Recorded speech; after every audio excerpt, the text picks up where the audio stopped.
আসসালামু আলাইকুম। সবাই কেমন আছেন?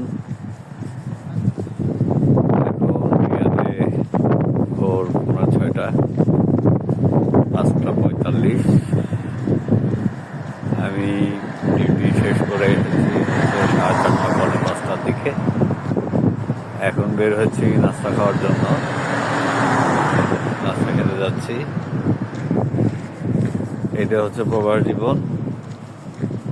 নাস্তা খেয়ে এসে ঘুমাবো, হয়তো পরিবারের সাথে একটু কথাবার্তাও বলবো, এই আর কি। এভাবেই চলছে জীবন, চলবে। এই তো এখানে নাস্তা খাওয়ার জন্য এসেছি, বাঙালি রেস্টুরেন্ট, ভোর 6টায়।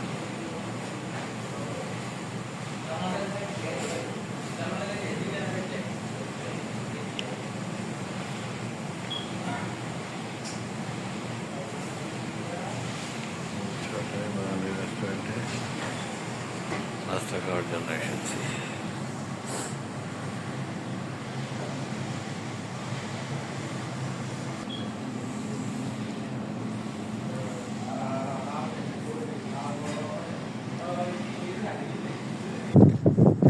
সবাই দোয়া করবেন আমার জন্য, আমার পরিবারের জন্য, আমার ছেলের জন্য। ধন্যবাদ। আল্লাহ হাফেজ।